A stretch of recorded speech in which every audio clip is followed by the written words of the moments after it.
जय हिंद दोस्तों, स्वागत है आप सभी का आज की एक नई वीडियो में। दोस्तों आज की इस वीडियो में आप सभी के सामने क्लास 11th हिंदी आरोह बुक के 5वें चैप्टर यानी गलता लोहा चैप्टर के क्वेश्चन आंसर लेकर के आ चुका हूं। एक एक क्वेश्चन का आंसर मैं बहुत ही आसान तरीके से आप सभी को बताऊंगा। बस आप सभी लोग वीडियो में अंतिम तक जुड़े रहें और ध्यान से वीडियो को देखते रहें।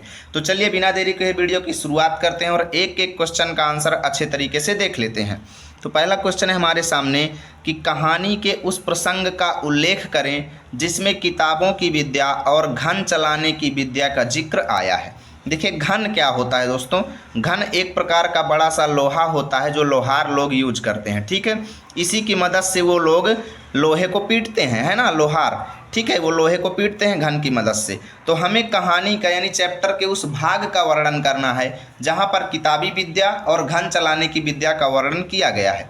तो लिखेंगे कि जब धनराम तेरह का पहाड़ा नहीं सुना पाता, यानी जब मास्टर त्रिलोक सिंह जी धनराम से तेरह का पहाड़ा सुन रहे थे तब वो नहीं सुना पाता, तो मास्टर त्रिलोक सिंह कहते हैं कि तेरे दिमाग में तो लोहा भरा है रे। क्या कहते हैं? तेरे दिमाग में तो लोहा भरा है रे, इसमें विद्या का असर कैसे पड़ेगा, ठीक है ना।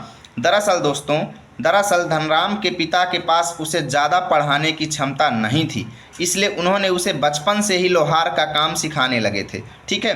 पहले उन्होंने उसे धौंकनी फूंकना, उसके बाद फिर सान चढ़ाना और अंत में घन चलाना इत्यादि भी उसको सिखाए थे। तो जनरली हमसे बस ये ही पूछा गया था कि उस प्रसंग का उल्लेख करो जहाँ पर घन चलाने और किताबी विद्या का जिक्र हुआ। दूसरा प्रश्न है कि धनराम मोहन को अपना कंपटीटर अर्थात प्रतिद्वंदी क्यों नहीं समझता था। तो लिखेंगे कि धनराम मोहन को अपना प्रतिद्वंदी नहीं समझता था क्योंकि वह मोहन से नीच जाति का था, ठीक है, मोहन से नीच जाति का था। यह बात उसके मन में बचपन से ही बैठा दी गई थी, यानी कि धनराम को बचपन से ही बता दिया गया था कि मोहन एक पुरोहित का लड़का है, ब्राह्मण का लड़का है और तुम एक लोहार के लड़के हो। इसीलिए धनराम मोहन को अपना कंपटीटर बिल्कुल भी नहीं समझता था, जातिगत हीनता के कारण, ठीक है ना। तीसरा क्वेश्चन है कि धनराम को मोहन के किस व्यवहार पर आश्चर्य होता है और क्यों, ठीक है।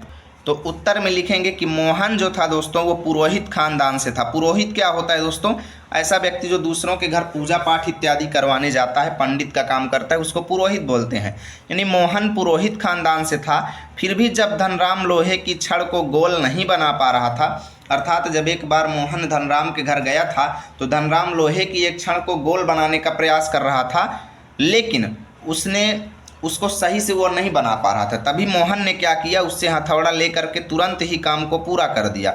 उसे भट्ठी में काम करते देख करके धनराम जो है वो हैरान रह गया, क्योंकि कहाँ इतने ऊंचे घर का मोहन और कहाँ इतने निम्न घर का धनराम, और मोहन ने धनराम के घर में जा कर के काम किया। तो इससे उसको बहुत आश्चर्य हुआ, वह हैरान रह गया, क्योंकि उस गांव में उच्च जाति के लोग निचली जाति के घर आते तक नहीं थे। काम करना तो बहुत दूर की बात है दोस्तों, घर तक नहीं जाते थे निम्न जाति के लोगों के, काम कहाँ से करेंगे, है ना। तो इसी चीज़ को सोच करके धनराम को बहुत ज़्यादा आश्चर्य हुआ मोहन के ऊपर, ठीक है। चौथा क्वेश्चन है कि मोहन के लखनऊ आने के बाद के समय को लेखक ने उसके जीवन का एक नया अध्याय क्यों कहा है।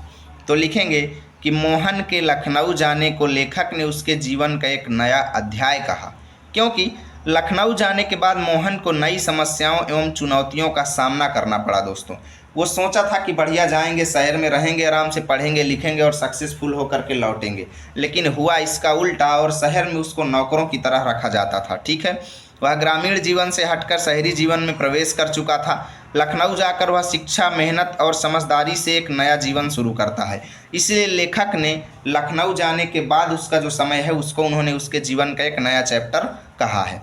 पांचवा क्वेश्चन है कि मास्टर त्रिलोक सिंह के किस कथन को लेखक ने जबान के चाबुक कहा है और क्यों, ठीक है ना।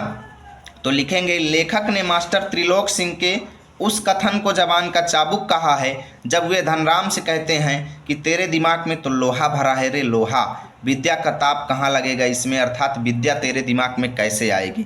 आखिर इस कथन को लेखक ने जबान का चाबुक क्यों कहा है, क्योंकि हमसे पूछा गया है क्यों कहा है। तो इसका जवाब हम अगले पेज पे देंगे। तो हम लिखेंगे दोस्तों कि लेखक ने इसे जबान का चाबुक इसलिए कहा है। चाबुक क्या होता है दोस्तों? एक प्रकार का कोड़ा होता है या कह लो मारने वाली चीज़ होती है, ठीक है ना। जबान का चाबुक इसलिए कहा है क्योंकि यह बात अपमानजनक और ताने से परिपूर्ण थी दोस्तों, जिसने धनराम के मन को गहरा आघात पहुंचाया, गहरा चोट पहुंचाया, ठीक है ना। चलिए छठवां में पहला क्वेश्चन है कि बिरादरी का यही सहारा होता है। अब इस क्वेश्चन से यानी इस सेंटेंस से बहुत सारे प्रश्न बने हैं, हम सारे प्रश्नों का उत्तर देंगे। बिरादरी का यही सहारा होता है, ये कथन किसने किससे कहा? तो लिखेंगे कि बंशीधर ने रमेश से कहा। बंशीधर कौन थे? तो ये मोहन के पिताजी थे, उन्होंने रमेश से कहा था, ठीक है ना। दूसरा है किस प्रसंग में कहा? तो जब रमेश मोहन को लखनऊ ले जाने के लिए तैयार हो गया और कहा कि मैं उसको वहाँ ले जा कर के पढ़ाऊँगा लिखाऊँगा और एक अच्छा इंसान बना करके भेजूँगा, तभी उन्होंने उसको क्या कहा कि भाई बिरादरी का तो यही सहारा होता है, आप मेरे बिरादर हो, आप बहुत अच्छा काम कर रहे हो, ठीक है ना। तभी उन्होंने कहा था, तभी बंशीधर ने रमेश से ये बात बोला था। अगला है कि किस आशय से कहा? उन्होंने क्या सोच करके इस बात को उन्होंने रमेश से कहा? तो लिखेंगे कि बंशीधर ने सोचा था कि शहर जाकर मोहन अच्छे से पढ़ लिख लेगा, इसी आशय से उन्होंने ये बात कहा था। तो अगला है कि क्या कहानी में यह आशय स्पष्ट हुआ? अर्थात वंशीधर ने जो सोच करके उसे शहर भेजा था तो क्या सच में वही हुआ? तो लिखेंगे कहानी में यह आशय वंशीधर की सोच के एकदम विपरीत सिद्ध हुआ, अर्थात वंशीधर ने जैसा सोचा था जस्ट उसका उल्टा हुआ, क्योंकि रमेश मोहन को शहर ले जाकर पढ़ाई तो कम पर नौकर वाला काम ज़्यादा करवाता था, ठीक है ना। पढ़ाई उसकी बहुत ही कम करवाता था लेकिन नौकरी ज़्यादा करवाता था, उससे नौकरों वाला काम ज़्यादा करवाता था, ठीक है। अब दूसरा सेंटेंस दिया हुआ है कि उसकी आंखों में एक सर्जक की चमक थी। सर्जक माने किसी चीज़ को बनाने वाला, ठीक है, सर्जक की चमक थी। कहानी का यह वाक्य, अब इससे बनने वाले बहुत सारे क्वेश्चन हैं। किसके लिए कहा गया है? तो ये मोहन के लिए कहा गया है कि उसकी आंखों में एक सर्जक की चमक थी, ठीक है। अगला है कि किस प्रसंग में कहा गया है?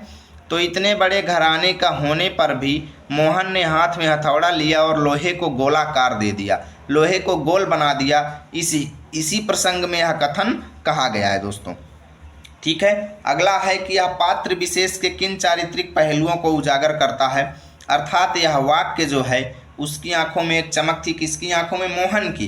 तो पूछ रहा है कि यह लाइन जो है पात्र विशेष अर्थात मोहन के किन गुणों को उजागर करता है, अर्थात मोहन के चरित्र की क्या क्या विशेषताएं बताता है? तो लिखेंगे यह वाक्य बताता है कि उच्च जाति का और पढ़ा लिखा होने के बावजूद मोहन जो है वो धनराम की मदद करने से नहीं कतराता है। साथ ही यह वाक्य मोहन की विनम्रता, सादगी, परिश्रम एवं सरल स्वभाव की विशेषताओं को भी बताता है। इतना हम लोग लिखेंगे। यहाँ से आपका चैप्टर खत्म हुआ। यदि वीडियो अच्छी लगी है तो लाइक कीजिए, दोस्तों के पास शेयर कीजिए। मिलेंगे आप सभी के साथ अगली वीडियो में, तब तक के लिए जय हिंद, जय भारत।